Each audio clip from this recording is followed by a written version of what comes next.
Tudo jóia, pessoal? Boa tarde novamente. Aqui é Juliano, médico emergencista e emergencista na frente de batalha, no campo de batalha. Fazendo o quê? Lidando com pacientes com Covid todos os dias, todos os plantões. Eu sou plantonista numa UPA aqui em Belo Horizonte, que não é referência, mas atende, chega muito paciente com suspeita de Covid. E por conta disso, por ter essa demanda tão grande de pacientes com suspeita e atendendo pacientes com Covid confirmado, nada mais interessante, nada mais apropriado do que trazer para essa conversa como é que a gente faz o diagnóstico diferencial de insuficiência respiratória nos pacientes que têm Covid ou que têm outra etiologia para essa insuficiência respiratória. Então, como é que a gente usa a ultrassonografia para fazer este exame? E aí eu chamo a atenção de vocês, começo chamando a atenção que precisamos respeitar e entender 3 pilares da ultrassonografia point of care para diagnóstico etiológico, seja da insuficiência respiratória aguda, seja para o choque. A gente precisa entender a sonoanatomia e a fisiopatologia do paciente, da doença, aliás, os princípios físicos e técnicas para a realização de imagens e interpretar essas imagens geradas no contexto clínico do paciente, para uma tomada de decisão, para inferir um diagnóstico e tomar uma decisão. Então, se a gente não entender e não respeitar esses pilares do exame ultrassonográfico, a gente vai incorrer em erro, vai incorrer em sérios erros. E pior do que incorrer em erro é propor uma conduta que prejudique o paciente ou que não ajude ele na patologia aguda que está acometendo. Então, nosso objetivo aqui é mostrar qual que deve ser o foco da gente usando a ultrassonografia para inferir esses diagnósticos e tomar essas condutas. Porque se a gente tem esses pilares na mão, se a gente consegue realmente extrair desses pilares todas as informações, a gente sai da subjetividade da realização de um diagnóstico ou tomada de conduta para uma coisa que é uma consequência. Um bom entendimento desses pilares faz da realização do diagnóstico e da tomada de conduta uma consequência e não um ato de sorte ou um ato a ser realizado de forma demorada, né? Onde já se perdeu tempo e viabilidade. Tá? Então, gente, vocês vão perceber que eu vou estar olhando aqui para a tela ao lado. É o seguinte, eu estou gravando essa aula, só que eu estou fazendo essa live, mas como eu vou falar em cima de imagem, tá? Eu estou gravando ela numa tela de computador, numa apresentação de PowerPoint, e toda essa conversa que a gente está tendo, onde vocês vão me ver falando, e eu vou estar falando em cima de imagens, isso vai para uma aula de PowerPoint que eu estou gravando ao mesmo tempo que falo com vocês, por isso que eu vou dar uma olhadinha para o lado de vez em quando, e eu vou editar essa conversa com essas imagens que eu vou estar falando para vocês. Eu vou editar e vou disponibilizar no link do YouTube, tá? No canal do grupo Next Point of Care. Então, depois dessa live, eu vou editar, colocar essas minhas imagens nas imagens que eu vou falar para vocês, e quem quiser acessar as imagens que eu vou falar, fica à vontade. Hoje a gente vai falar de insuficiência respiratória, será que é Covid ou não? E aí eu estruturei essa conversa para a gente focar especificamente em pneumonia por Covid. Mas ao longo dessa semana, eu vou dedicar, melhor colocando, eu vou dedicar essa semana toda para falar de diagnóstico diferencial de insuficiência respiratória aguda usando a ultrassonografia. Hoje, especificamente, Covid, para abrir a semana. Mas ao longo dos próximos dias dessa semana, a gente vai falar de embolia pulmonar maciça. Como é que a gente faz o diagnóstico de embolia pulmonar maciça usando a ultrassonografia?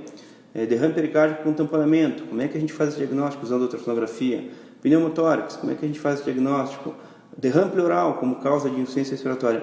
Ao longo dessa semana a gente vai trabalhando, discutindo alguns pontos desses pilares da realização do exame ultrassonográfico. Tá? Eu me apresentei, eu sou Juliano, sou médico emergencista, fundei o grupo Next Point of Care, sou autor de de um e-book e de um livro de ultrassonografia na parada cardiorrespiratória e coordenei a primeira fase de um projeto de pesquisa chamado Focus Project Brasil, que é um projeto que objetiva fazer o diagnóstico diferencial de causas potencialmente reversíveis de pacientes em parada cardiorrespiratória e propor um tratamento objetivo, na medida que a gente identifica a causa potencialmente reversível, lembra dos Hs e Ts, 5Hs e 5Ts, na medida que a gente usa a ultrassonografia e consegue inferir esses diagnósticos, a gente aumenta a chance de fazer um tratamento focado e objetivo e tirar esse paciente da parada cardiorrespiratória. Então o que eu falei lá no print que eu coloquei hoje? Ultrassonografia pulmonar focada no atendimento ao paciente em insuficiência respiratória aguda. É Covid? Bom, quais são os pilares do diagnóstico etiológico do paciente que chega na sala de emergência para a gente ou nós atendemos no pré-hospitalar e está em insuficiência respiratória. Basicamente, a gente tenta realizar uma boa anamnese, fazer um bom exame físico e, quando disponível, realiza propedêutica complementar. Que propedêutica é essa, pessoal? Exame de imagem, exame de laboratório, exame de sangue, a depender da nossa hipótese diagnóstica, sejam elas quantas forem. Exames de imagem, seja um eletrocardiograma, se a suspeita é uma síndrome aórtica aguda, uma angina, uma isquemia, e exames de imagem complementares, raio-x e, quando disponível e indicado, tomografia e angiotomografia, sempre a depender da nossa suspeita, da nossa hipótese diagnóstica. Esses são os pilares que nos levam a inferir um diagnóstico e tomar uma conduta de certeza. Mas a gente está num ambiente de sala de emergência, tá? Começa por aí. Não é um consultório, não é um ambulatório, não é teoricamente um paciente estável. Pelo menos a sala de emergência deveria ser destinada para pacientes instáveis ou potencialmente graves, potencialmente instáveis, onde a nossa conduta pode mudar a direção do desfecho daquele paciente. Então são duas situações muito parecidas que se intercalam, que é o paciente que já está grave e aquele paciente que é potencialmente grave. Fora essas exceções, levar um paciente, e é uma opinião pessoal, levar um paciente para uma sala de emergência para ficar pendurado no monitor, muitas vezes que acontece, eu considero uma falha grave, porque não vai beneficiar o paciente de forma genérica falando. Tá? Então, como é que a gente faz uma anamnese? Quais são as queixas trazidas por um paciente? Como é que é o exame físico de um paciente em insuficiência respiratória? Eu vou trazer aqui as principais causas, estatisticamente falando, de insuficiência respiratória aguda em sala de emergência. Pneumotórax, tamponamento cardíaco, embolia pulmonar maciça, a isquemia, o infarto agudo do miocárdio, cursando com graus variados de edema agudo pulmonar, o DPOC, asma, e a pneumonia, a sepse pulmonar, com os mais variados agentes etiológicos, agentes patológicos, certo? Então, um pacote de patologias frequentes em sala de emergência, na média, são o paciente, fora pneumotórax, que está mais associado ao paciente traumatizado, tá?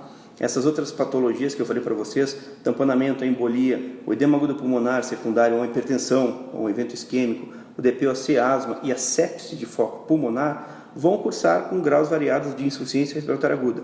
Vejam bem, vão cursar com graus variados de insuficiência respiratória aguda. Só isso? Não. O paciente vai ter graus variados de dor torácica, desconforto ventilatório, graus variados de queixa respiratória e de alteração de padrões hemodinâmicos, seja saturação, oximetria, frequência cardíaca, pressão e por aí vai.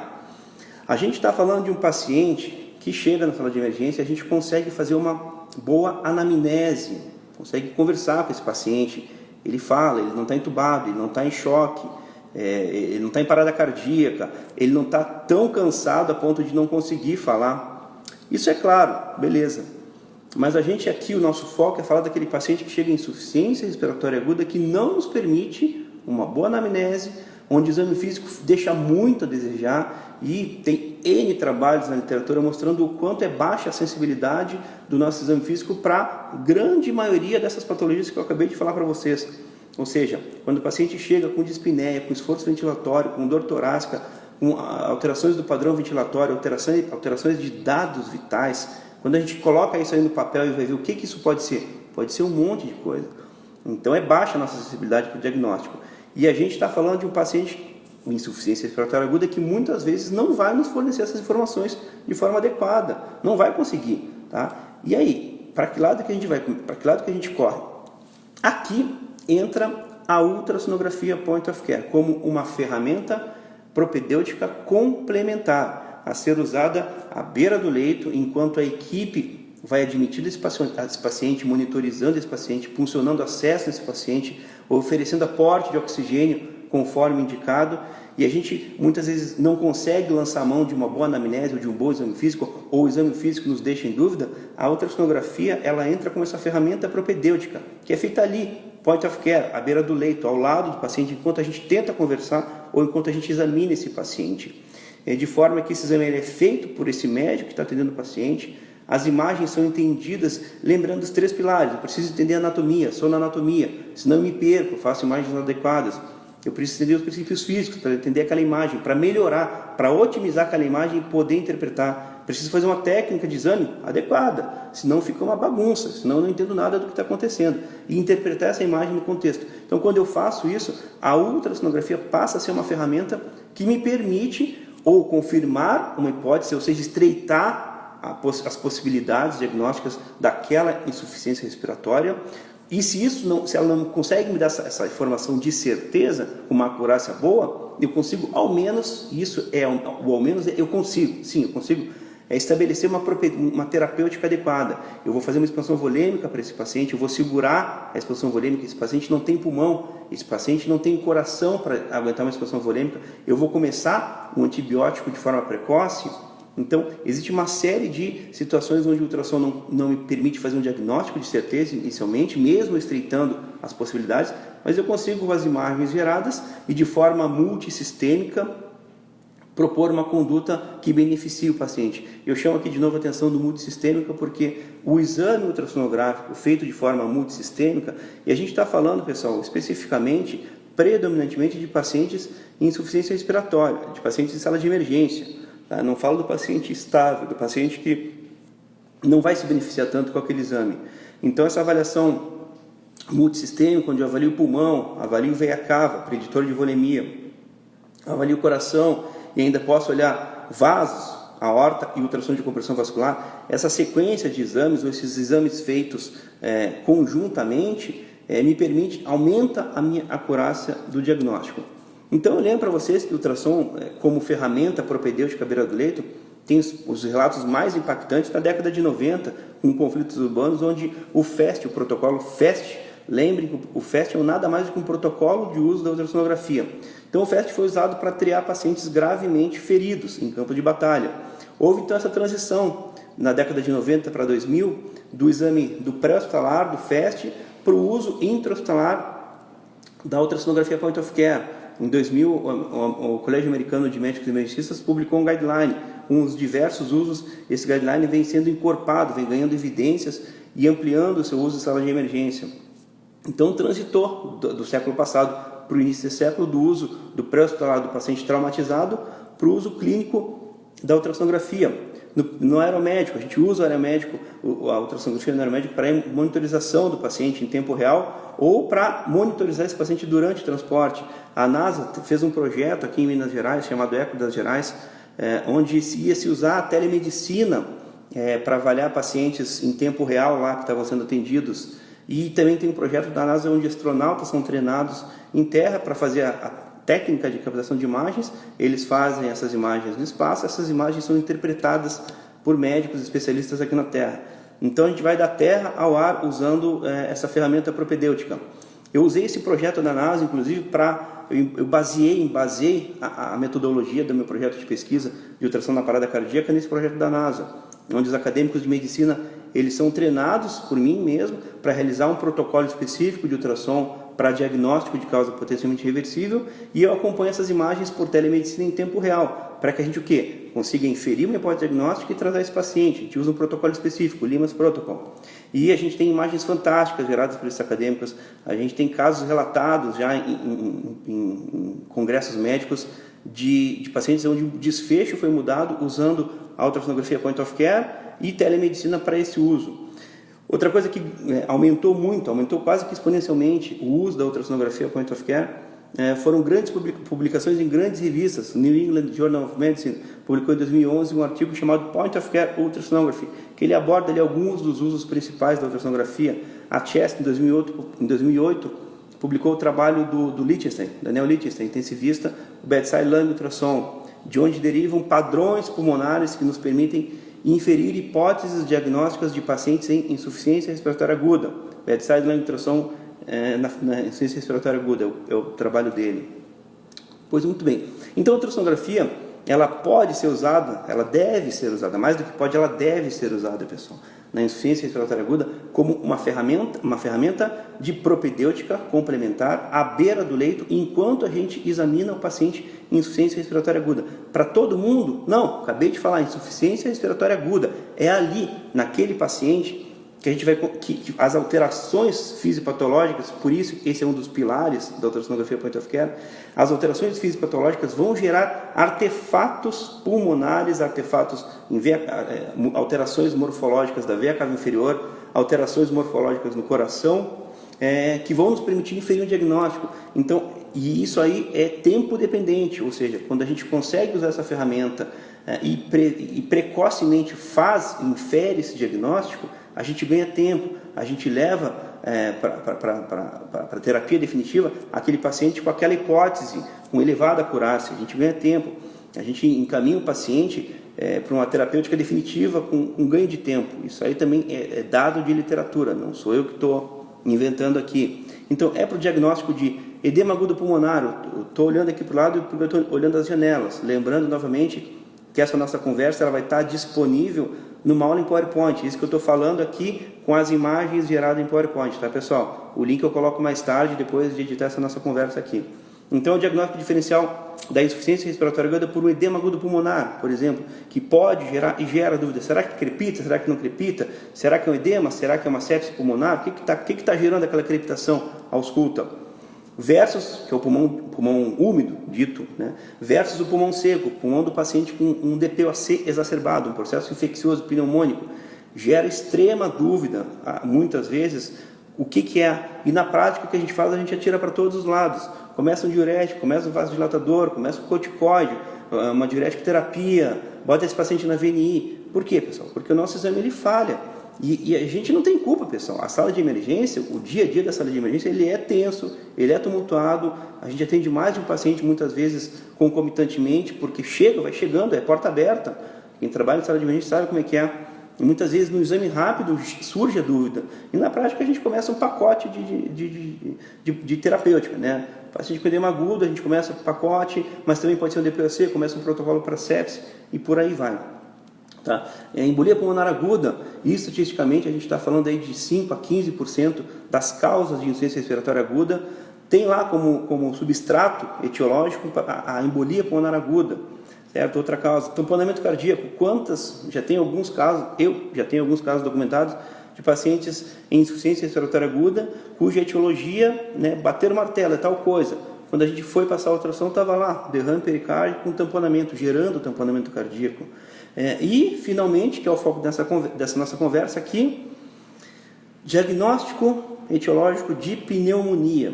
O ultrassom, ele nos permite fazer o diagnóstico etiológico de pneumonia de sepse pulmonar. Eu consigo, então, excluir que aquele paciente tem um edema agudo pulmonar como causa etiológica, consigo excluir que o paciente tem um TEP como causa etiológica, consigo excluir a embolia pulmonar, né, como eu acabei de falar, consigo excluir o tamponamento cardíaco, a embolia pulmonar maciça, o derrame pleural, ou seja, a ultrassonografia, especificamente nisso que a gente está falando, que é diagnóstico diferencial de pneumonia, é uma ferramenta excelente. Ela ainda perde um pouco em sensibilidade, especificidade, mas ela é uma ferramenta excelente. E especificamente em COVID, pessoal, como é que a gente vai diferenciar um paciente que a gente atende em insuficiência respiratória aguda, de saturando, ou seja, aquele quadro de insuficiência respiratória que se chega hoje na sala de emergência é COVID, ponto.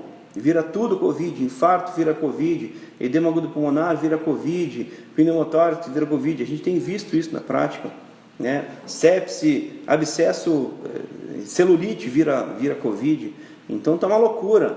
A ultrassonografia pode ser usada para avaliar o padrão gerado, né? O padrão gerado no ultrassom, ao exame ultrassonográfico. Ele pode nos sugerir que esse paciente tem como causa etiológica, como agente etiológico, patógeno, o COVID, tá? O vírus. E a gente vai falar um pouquinho sobre isso aí. Então, em 2008, o Daniel Lichtenstein publicou o Bedside Lung Ultrassom. Tá? Um protocolo, ele fez esse trabalho no CTI dele, começou com 300 e poucos pacientes, resultaram, no final, 260 pacientes. Tá? Onde ele avaliou, através das alterações fisiopatológicas, por isso que o pilar da fisiopatologia é extremamente importante. Através de alterações fisiopatológicas, a gente precisa lembrar aqui que o pulmão, entender essa parte anatômica do pulmão, o pulmão normal ele é 99% ar. Num pulmão com pneumotórax, como é o descolamento das pleuras, existe uma camada de ar. Então a gente tem naquele pulmão com pneumotórax, claro, a depender da extensão desse pneumotórax, ar. E ali a gente tem 100% de ar. Na medida que um pulmão normal, com 99% de ar, tá? E 0% de água. Na medida que ocorre a alteração fisiopatológica, ou seja, começa a diminuir o volume de ar e aumentar o volume de água, seja por um transudato, seja por um exudato, seja por um derrame pleural, na medida que ocorre essa alteração do balanço ar-água, ok? Então tem 100%, 99% ar, 0 água. O balanço se altera, a gente passa a ter menos ar e mais água e aumenta o volume de água, surge na tela, ao exame ultrassonográfico, alterações. A gente consegue claramente identificar essas alterações, tá? Então, desde um edema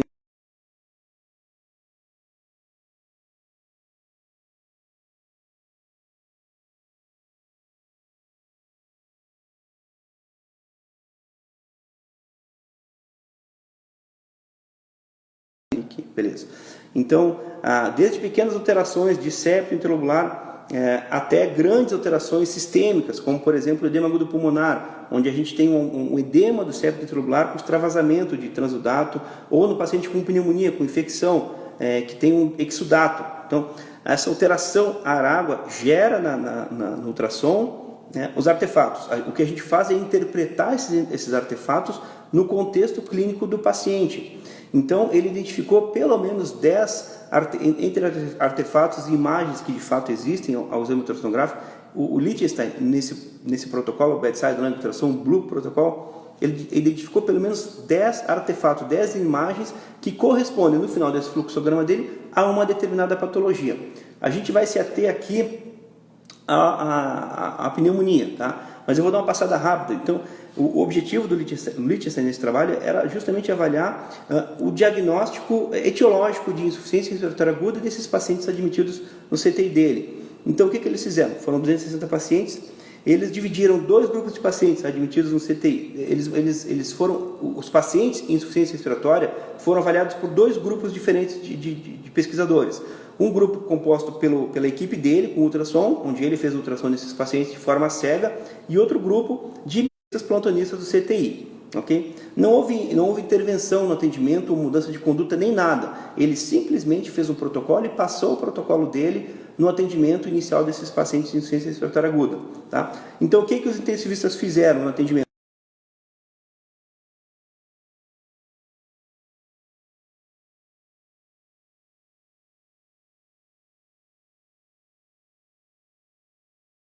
Qualidade.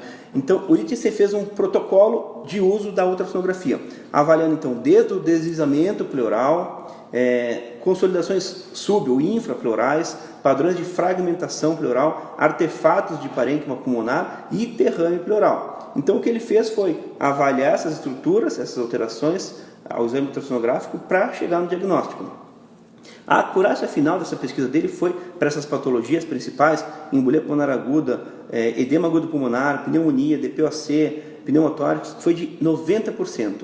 Então, é um exame, é um protocolo que fala a favor do uso da ultrassonografia na insuficiência respiratória aguda, fantástico, 90% de acurácia. Vou dar uma passada geral para vocês aqui. Para embolia pulmonar aguda, a sensibilidade do ultrassom na pesquisa dele é 97% e 95% de especificidade. Para o embolia pulmonar, 81% de sensibilidade e 99% de especificidade. Qual foi a falha do Lichtenstein aqui? Falha entre aspas, né? Ele fazia avaliação pulmonar e fazia avaliação de ultrassom de compressão de membros inferiores, ultrassom de compressão vascular, venoso, para buscar o quê? A presença de trombose venosa profunda. Só que a ausência de trombose venosa profunda não exclui o diagnóstico de TEP. E outra coisa, a relação intrínseca entre pulmão com TEP maciço bilateral e coração, ou seja, a consequência morfológica, fisiopatológica do TEP no coração, ela tem elevada acurácia ao exame ultrassonográfico, ecocardiográfico. Então a gente não tem como fazer um diagnóstico de embolia pulmonar maciça sem olhar pulmão e coração, pelo menos. A gente ainda precisa olhar a veia cava inferior para identificar se tem um padrão de choque obstrutivo ou não. Então a falha, entre aspas, do Lichtenstein foi olhar somente pulmão e fazer ultrassom de compressão vascular. Para pneumonia, sensibilidade do ultrassom 89% de sensibilidade e 94% de especificidade. DPOC asma, 89% de sensibilidade e 97% de especificidade. Para pneumotórax, 81% de sensibilidade e 100% de especificidade. Então, a acurácia geral do ultrassom pulmonar na pesquisa dele, publicada lá em 2008, gente, tem mais de 10 anos, 90%. De lá para cá a gente evoluiu muito. Eu trouxe o trabalho dele porque eu realmente gosto demais da pesquisa dele. Mas a gente tem números hoje muito melhores que esse. A acurácia da ultrassom ela já chega a 95% para o diagnóstico geral de causas etiológicas de insuficiência respiratória aguda. Tá bom? Vamos adiante aqui. Então é isso aí. Então o que eu fiz?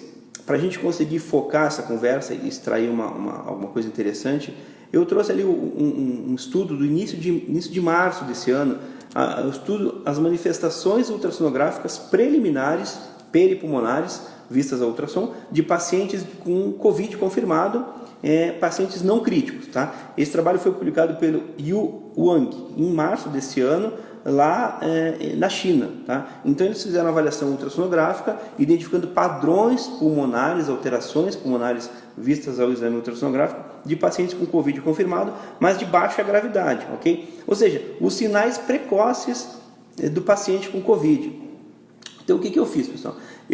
Quando eu li esse trabalho, eu adaptei para um protocolo realizado aqui por mim no Brasil, nos pacientes com Covid que eu atendo, onde a gente examina, é uma adaptação, a gente examina 12 áreas pulmonares. Então, a metade superior do tórax anterior, metade inferior do tórax anterior, a região lateral entre a linha axilar anterior e posterior, e no dorso, a metade superior e a metade inferior do dorso. Então, é um rastreio pulmonar extenso, pessoal, para a gente não incorrer em erro de interpretação. E para a gente conseguir agora pensar como é que eu vou examinar um paciente, essa avaliação ela precisa começar pela pleura, pelas alterações, os artefatos da pleura. Depois a gente vai para artefatos de parênquima. E aqui está muito próximo pleura e parênquima, elas estão em contato. Então as alterações da pleura muitas vezes vão gerar alterações de parênquima pulmonar e a presença de derrame pleural. Então a gente vai fazer essa análise. Como é que a gente avalia a pleura? O que a gente vê num paciente com Covid? Como é que é a pleura? Como é que é o parênquima desse paciente com Covid? Como é que é o derrame pleural nesse paciente com Covid? Essas três alterações de pleura. Thaís, eu tenho um script aqui para falar. Depois que eu acabar aqui, eu te chamo para a gente conversar, tá joia? Deixa eu só acabar esse script aqui, porque senão vai muito longe, tá, Thaís? Dá um ok se tu tá de acordo aí. Ou vai mandando mensagem que eu vou tentando dar o feedback aí, tá joia, Thaís? Então, assim, eu vou trabalhar em cima dessas alterações, pleura, parênquima e derrame pleural, certo? Lembrando, pessoal, essa aula ela está sendo feita também, colocada num PowerPoint. Isso que eu estou falando, eu estou olhando para o lado aqui porque eu estou olhando as imagens, tá? Então, eu vou editar essa conversa, ela vai virar uma aula com imagens. E eu vou colocar no canal do Nexus Point of Care, lá no YouTube, tá já? Então, vocês vão poder assistir essa conversa olhando as imagens que estão sendo geradas aqui em tempo real, tá bom? Então, o exame pulmonar, 12 áreas, 6 áreas em cada pulmão, onde a gente avalia a pleura, parênquima, e alterações de pleura e do parênquima pulmonar, e a presença de derrame pleural. Como que é visto isso no paciente com Covid?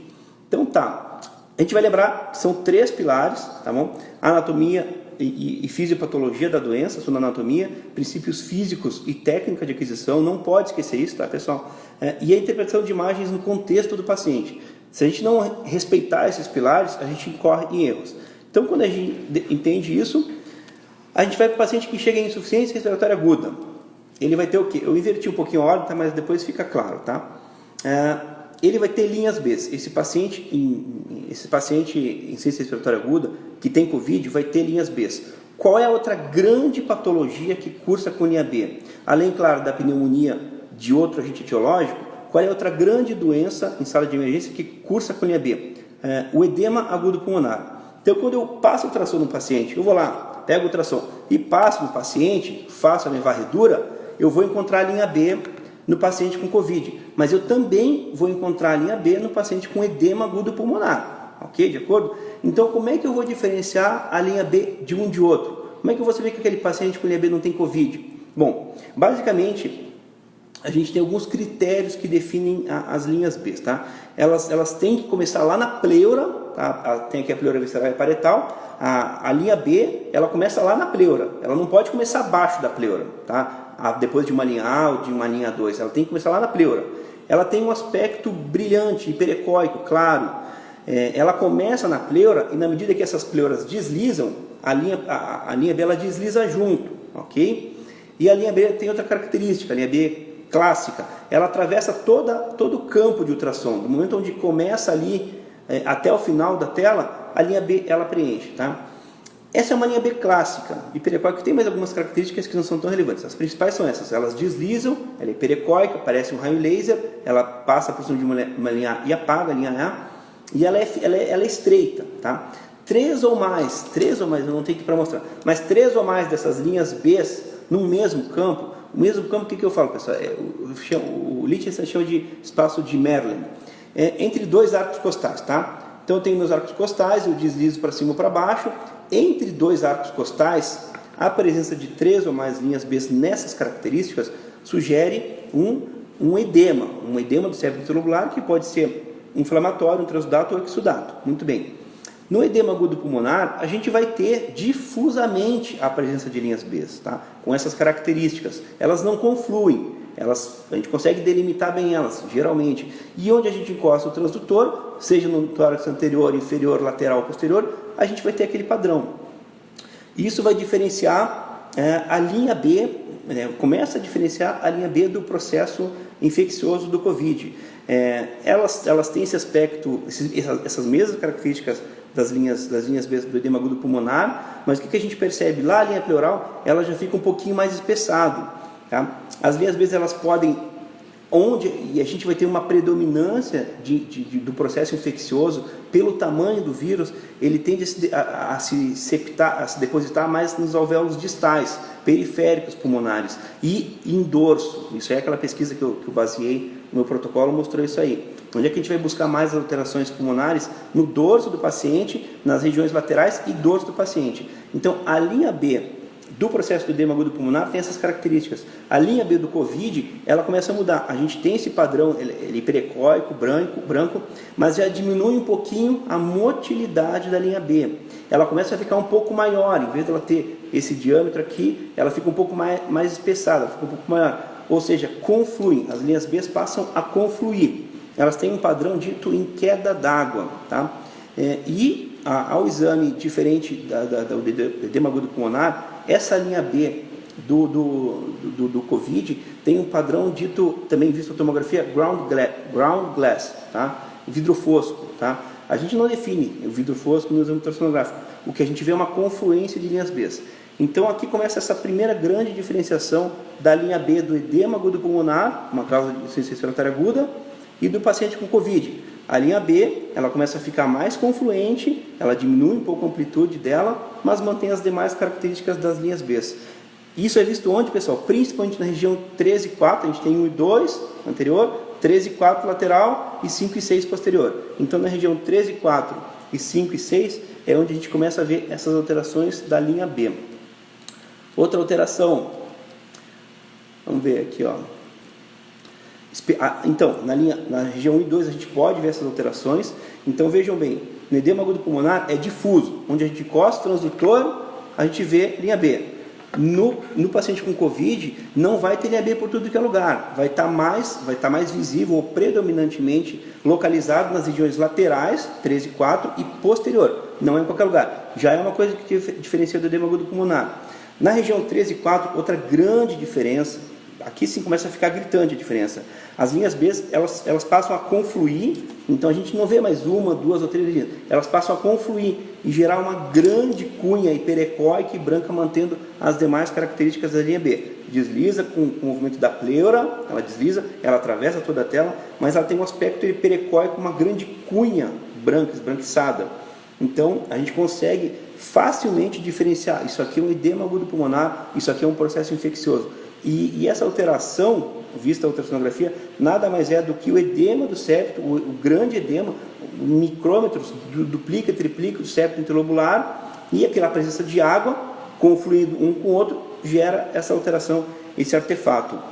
Então eu falei do edema agudo pulmonar, como é que eu vou diferenciar aquela linha B do edema agudo pulmonar, que é uma causa frequente de insuficiência respiratória aguda na sala de emergência, daquela linha B vista no paciente também em insuficiência respiratória aguda, mas que tem como causa, como fator etiológico, um processo infeccioso por COVID. O COVID apresenta essas alterações que eu falei para vocês, tá? Outra alteração vista ao exame ultrassonográfico do paciente com COVID, tá? E do paciente que chega com a gente em insuficiência respiratória aguda e que tem outra causa de insuficiência respiratória, o derrame pleural. O derrame pleural visto no paciente não COVID, qualquer outra causa de derrame pleural, tá? Principalmente a insuficiência cardíaca congestiva e o processo pneumônico, ou seja, a pneumonia bacteriana. Como é que vai ser a característica desse derrame pleural? Do ponto de vista de localização, imagina uma pessoa deitada, decúbito dorsal, e vamos fazer de conta que aqui é o solo, tá? Uma pessoa deitada aqui. Quando eu olho com ultrassom horizontalmente, quando eu vou do dorso para a região anterior do tórax dessa pessoa, desse paciente, quanto mais eu subo e mais eu vejo derrame pleural, eu infiro que maior é o volume de líquido que tem coletado, tá? Então, essa é uma grande característica de derrames pleurais pneumônicos, parapneumônicos e de causa de descompensação de insuficiência cardíaca. São derrames volumosos, que vão do dorso do paciente até quase ao ápice, quando a gente olha a região 3 e 4, ok? 3 e 4, faz um exame com ultrassom, posicionado horizontalmente, a gente vai subindo e descendo esse ultrassom e vai acompanhando a presença de líquido. Lembrando como é que é a imagem do derrame pleural no paciente com derrame pleural, como é que é a imagem ultrassonográfica? Uma área preta, hipoecóica, anecoica, preta, tá? No ultrassom. Então, quando a gente vai na transição do diafragma, que separa o abdômen do tórax, a gente vê aquela grande área anecoica e a gente vê o pulmão colapsado ali dentro. Uma figurinha dita em jellyfish, sinal do jellyfish. Mas o que é? É uma compressão extrínseca de todo aquele volume de líquido, comprimindo e apertando o coração.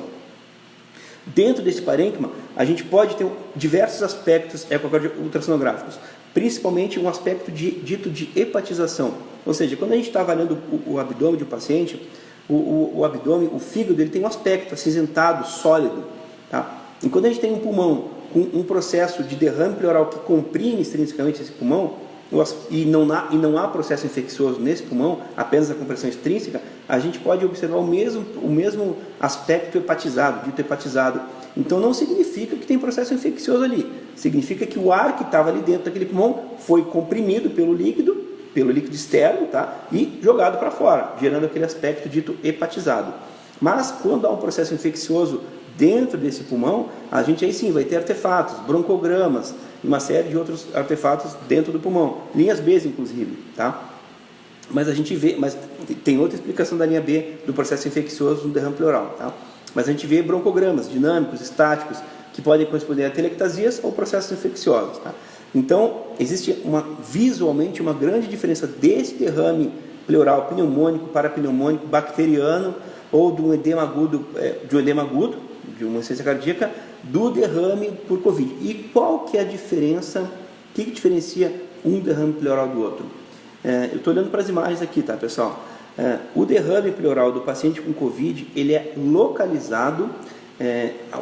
Lembrando assim, que o processo pneumônico do Covid, ele está situado na periferia do pulmão.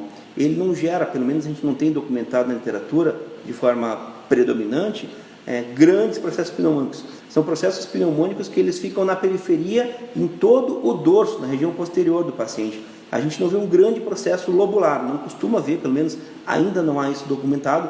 A gente não está falando de matemática. Pode ser que a gente encontre algum paciente documente que tenha um padrão diferente, mas hoje na prática o padrão de pneumonia dos pacientes com Covid é no dorso, região dorsal e lateral. Então o que a gente percebe? Que o derrame pleural nestes pacientes com Covid, ele tem um aspecto de ficar localizado no entorno da lesão, das áreas de fragmentação. O Lichtenstein descreve como fractal sign. Uma fragmentação, uma disruptura da linha pleural que vem bonitinha, de repente ela descamba, fica toda enrugada, toda alterada. Naquela região perilesional, periprocesso infeccioso, a gente vê ali um derrame pleural localizado, tá? Isso é muito diferente, isso é a grande diferença do derrame pleural desse paciente que chega para a gente e tem Covid como agente etiológico, causador da pneumonia, da insuficiência respiratória, do derrame pleural por um processo pneumônico qualquer, ou por outro agente, ou por uma IC. Então, vamos ver aqui, tá, estamos legal.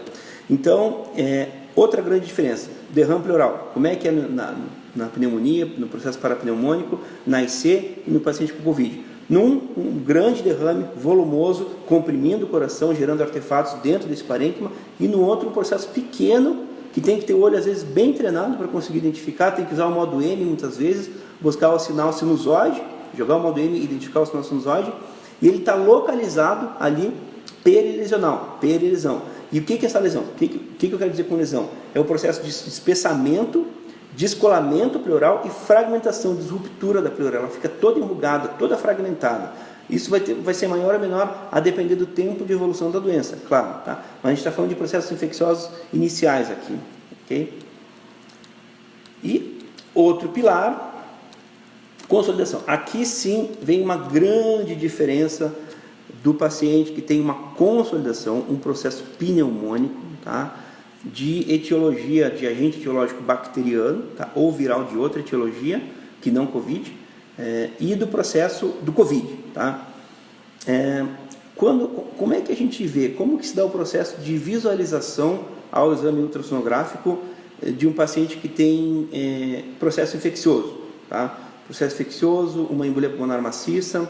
A gente precisa que o edema do septo lobular, o edema desse septo, ele vá ampliando em termos de área, de espaço. O pulmão é muito grande, então a gente precisa que esse processo pneumônico ele seja grande o suficiente para tocar na pleura, tá? A gente tem a pleura parietal e visceral. O processo pneumônico ele tem que expandir e tocar a pleura, a visceral, que vai estar em contato com a parietal e vai permitir gerar o artefato. Muito bem. Se a gente entende isso bem claramente, a gente entende que um processo pneumônico, por exemplo, hilar, não vai gerar artefato no ultrassom. Um processo pneumônico, uma doença aguda, uma neoplasia que não toque o parênquima pulmonar, não vai gerar artefato no ultrassom, tá? Elas precisam tocar a pleura. Então, o que vai diferenciar? No processo, eu estou olhando para o lado aqui, eu repito, tá, pessoal, para quem chegou por último aí, que eu estou gravando essa conversa aqui e colocando essa imagem junto num PowerPoint, numa aula de PowerPoint. Então eu vou disponibilizar essa conversa aqui numa aula com as imagens que eu estou falando e olhando aqui. Por isso que volta e meia eu olho para o lado aqui e dou uma pescadinha aqui, tá? E daí depois quem quiser vai ter acesso no canal do YouTube a essa mesma conversa com as imagens colocadas ao lado, tá joia? Então, o que diferencia o processo pneumônico? Como é que a gente tem visto isso na prática? O processo pneumônico da pneumonia bacteriana, processo pneumônico do processo infeccioso causado pelo COVID, especificamente pelo COVID-19. Então, deixa eu rodar a imagem aqui, que ela travou por algum motivo, tá? No processo pneumônico normal, bacteriano, a gente tem a linha pleural, tá? A gente tem a fragmentação da linha pleural, a disruptura, ela vai ficar mais ou menos granulada, tá? Mas ela perde completamente a regularidade dessa linha pleural, ela desaparece. A gente vê a linha pleural, está olhando no espaço aqui e vê a linha pleural, desce outro espaço, a gente vê muitas vezes claramente essa perda de continuidade e a fragmentação, fica toda enrugada, toda alterada, tá? E embaixo desse processo pneumônico, onde ocorre esse processo pneumônico, a gente vê ali o artefato de rabo de cometa, dito na literatura, como se fosse uma cauda de cometa, tá? Uma grande cunha em B, que eu já falei para vocês mais cedo no início dessa conversa. Bom, a gente vê essa alteração no local onde tem um processo pneumônico, certo? E geralmente o processo pneumônico bacteriano inicial, ele vai ser localizado, lobar, ele não é um processo pneumônico extenso. E essa alteração, essa disruptura, ela vai ser geralmente localizada. Ela pode até ser um pouco maior, do ponto de vista de imagem ao ultrassom, mas a gente está falando de processo pneumônico já mais demorado, um tempo maior de evolução. O processo pneumônico agudo vai cursar com essa disruptura da linha pleural, um processo infeccioso, uma cunha, tá? Uma disruptura da linha pleural, uma fragmentação e uma linha B que vai de cima daquele processo pneumônico até o final da tela, uma cunha B, cauda de cometa, tá? Dito cauda de cometa. Esse é o processo pneumônico clássico bacteriano, tá? Então eu estou olhando para a imagem aqui, a gente vai transitando com o transdutor e observa essa disruptura, essa solução de continuidade da linha pleural, então aqui as pleuras, e essa área de descontinuidade, tá? E o processo infeccioso ali. E como é que fica no COVID, pessoal? Como é que a gente vê o paciente com COVID? Primeiro, pela característica do vírus, do ponto de vista de tamanho, de morfologia, eu já falei para vocês, ele se localiza, ele se deposita mais frequentemente nas regiões periféricas do pulmão. Então, esse processo pneumônico visto no paciente com pneumonia, a diferença do COVID vai ser a seguinte: a gente vai ver em uma extensa área onde a gente procura, onde a gente examina e roda o protocolo. Então, por exemplo, na área 2 e 3 aqui, entre linha axilar anterior e posterior, quando o paciente tem um processo de COVID, a gente já nesse exame consegue identificar essas mesmas alterações, tá? Maiores ou menores, mas numa área extensa, na região 2 e 3 e todo o dorso do paciente, toda a região dorsal, principalmente na base pulmonar ou nos 2/3 inferiores.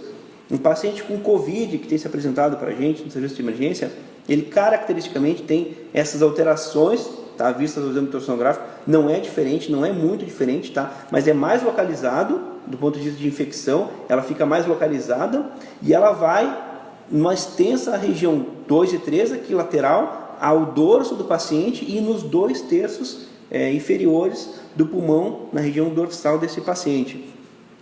Então, essa alteração, a extensão dessas alterações vistas no exame ultrassonográfico, passando a ultrassom no paciente que tem insuficiência respiratória aguda, a extensão dessa área de infecção e o fato de ser bilateral também, um processo pneumônico geralmente não é bilateral, geralmente é localizado a um lobo, a um segmento ou 2 segmentos do pulmão e geralmente unilateral, tá? O processo do COVID, ele tem esse aspecto, tá? Um aspecto semelhante à pneumonia bacteriana, mas ele é bilateral, vai da região 2 e 3, aliás, 3 e 4 e 5 e 6, ou seja, a região lateral do tórax e região dorsal, principalmente nos 2/3 inferiores do pulmão. É muito mais extenso o processo infeccioso pneumônico do paciente que tem COVID, daquele paciente que tem um processo infeccioso sim, mas de outra etiologia. Então a gente consegue com certa tranquilidade, eu não digo excluir, mas diminuir a possibilidade de o paciente que está com insuficiência respiratória e tem alterações ao exame ultrassonográfico do ponto de vista de parênquima pulmonar, a gente consegue diminuir a possibilidade, inferir que a causa é outra e não o COVID. Tá, pessoal? Então, a literatura, eu coloquei um slide aqui, a literatura tem um vasto material corroborando tudo isso, mostrando a sensibilidade, especificidade, meta-análise, estudos clínicos randomizados, mostrando aí a sensibilidade e especificidade do ultrassom, tanto para o diagnóstico de embolia de edema agudo pulmonar, embolia pulmonar maciça, e a gente precisa de mais trabalho mostrando aí a relevância do ultrassom para o diagnóstico diferencial de pneumonia. Essa é uma intenção que eu tenho, que é de rodar um projeto aqui em Belo Horizonte, no local onde eu trabalho, usando o ultrassom para fazer esse rastreio, essa avaliação inicial e triagem dos pacientes com suspeita de COVID, com insuficiência respiratória cuja suspeita recai sobre o COVID. A gente vai atrás de buscar essas informações aí e documentar para que a gente possa, na medida que essa pandemia chegue com mais força aqui, usar a ferramenta para separar o joio do trigo, separar aquele paciente com um elevado risco potencial de estar contaminado e estar desenvolvendo doença por COVID, daquele paciente que tem outra causa de insuficiência respiratória aguda, que não COVID. É preciso que a gente consiga fazer isso com maior acurácia para não encaminhar paciente para o local inadequado. Tá, pessoal? Bom, hoje eu falei sobre esse diagnóstico diferencial rápido e sumário de insuficiência respiratória aguda no paciente que tem COVID. Trouxe aqui algumas informações sobre como é que a gente avalia a pleura do paciente que tem pneumonia por COVID, como é que é o parênquima pulmonar, como é que é a região subpleural, como é que é o derrame pleural do paciente com COVID. Tá? Eu repito para vocês que essa aula vai para uma aula de PowerPoint, que está sendo gravada simultaneamente, e eu vou colocar no canal do grupo Next Point of Care no YouTube. Tá? Então vocês vão poder ver isso que eu falei para vocês, também as imagens que foram colocadas nessa aula. Tá, já, pessoal? Ao longo dessa semana, a nossa conversa vai ser toda sobre insuficiência respiratória aguda, avaliada com o exame ultrassonográfico pulmonar Point of Care. Tá, pessoal? E ao final da semana eu espero chegar com aí um volume de informações para quem gosta do assunto, sobre como é que a gente usa, o que a gente vai buscar identificar nos pacientes com as mais variadas etiologias de insuficiência respiratória aguda. Amanhã, se não me engano, o tema da conversa, deixa eu ver o que a gente conversa amanhã, diagnóstico diferencial, acho que é edema agudo pulmonar, não tenho bem certeza aqui. Se não me engano, amanhã a gente vai conversar sobre edema agudo pulmonar visto ao exame ultrassonográfico como diagnóstico diferencial de insuficiência respiratória aguda. Então já, pessoal, forte abraço e até mais.